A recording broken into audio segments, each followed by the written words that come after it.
అందుకే ఇవాళ ప్రధాన ప్రతిపక్షమైన మా పార్టీ వైఎస్ఆర్సీపీ పార్టీ మా నాయకుడు జగన్మోహన్ రెడ్డి, మా అధ్యక్షుడు జగన్మోహన్ రెడ్డి గారి నాయకత్వంలో ఇవాళ రాష్ట్ర వ్యాప్తంగా కూడా ఉద్యమానికి పిలిపివ్వడం జరిగింది. ఇంతేకాదు మళ్ళీ త్వరలో జిల్లా కేంద్రాల్లోనూ తదుపరి రాష్ట్ర గవర్నర్ కూడా ఈ కోటి సంతకాల ఉద్యమం చేస్తున్న ఈ నేపథ్యంలో ఈ సంతకాలన్నీ ఈ ప్యాడ్ని తీసుకెళ్లి గవర్నర్ గారికి ఇచ్చి ప్రజల తాలూకు వాడిని ప్రజల తాలూకు ఆలోచనని ఈ ప్రభుత్వం దృష్టికి తీసుకురావాలనేది మా ఉద్దేశం. ఇప్పటికే నేను చెప్పాం, ఎన్ని ఉద్యమాలు చేసినా ఈ ప్రభుత్వాన్ని చెమ్ముకుంటున్నట్టు ఉండదు. ఎంతసేపు ఈ ప్రభుత్వం అవినీతితో ఏ రకంగా దోచుకోవాలనే ఆలోచన తప్ప ఇంకో ఆలోచన ఉండదు ఈ ప్రభుత్వానికి. అందుకే మా అధ్యక్షుడు జగన్మోహన్ రెడ్డి గారు ముందుగానే చెప్పారు, ఈ ప్రభుత్వం శాశ్వతం కాదు, కాలమానం తీరిన తర్వాత వచ్చే ఎన్నికల్లో తప్పకుండా ప్రజాతాలకు మద్దతుతో మళ్ళీ మేము వస్తాం. ఏదైతే నిర్ణయం ఉందో ప్రజా ఆరోగ్యాన్ని ప్రైవేట్ పరం చేసి ప్రజలను దోచుకునే కార్యక్రమం ఏదైతే ఉందో దానికి మంగళం పాడుతాం, మళ్ళీ వాటిని ప్రభుత్వ సంస్థలుగా తీర్చిదిద్దుతామని చెప్పని ఇప్పటికే చెప్పడం జరిగింది. మళ్ళీ దాన్ని మళ్ళీ చెప్తున్నాం, ఆ కార్యక్రమాన్ని తూచా తప్పకుండా దాన్ని కొనసాగడానికి మా వంతు ప్రయత్నం చేస్తాం.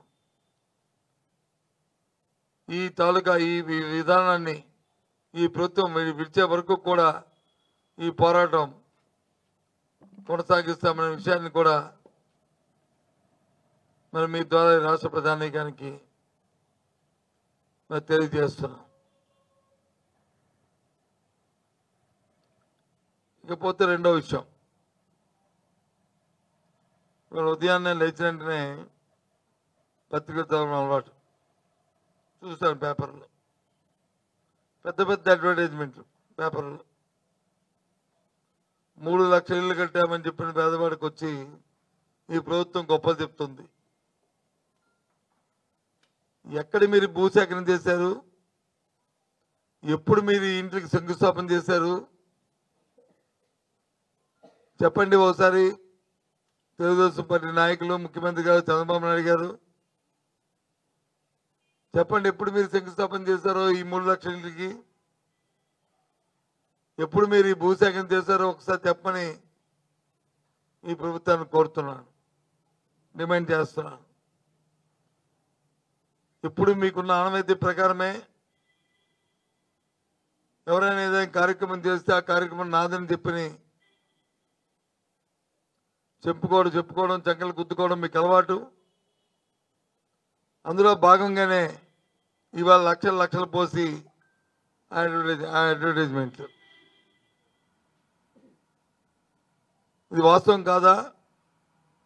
నేను చెప్పింది వాస్తవం అయితే దయచేసి ఎప్పుడు మీరు భూసేకరణ చెప్పారో, ఎప్పుడు మీరు శంకుస్థాపన చేశారో దయచేసి చెప్పాల్సిందిగా కోరుతున్నాను. అందుకే ఈ ప్రభుత్వం ఎంతసేపు కూడా గత ప్రభుత్వం చెప్పి చేసిన, అంతకుముందు ప్రభుత్వాలు చేసిన కార్యక్రమాలకి మసిపూసి మారగాయ చేసినట్లు వాళ్ళ కార్యక్రమాలు తప్ప స్వతహాగా వాళ్ళదంటూ ఇది మా కార్యక్రమం అంటూ చెప్పే కార్యక్రమం కానీ చేసే కార్యక్రమం కానీ లేదు.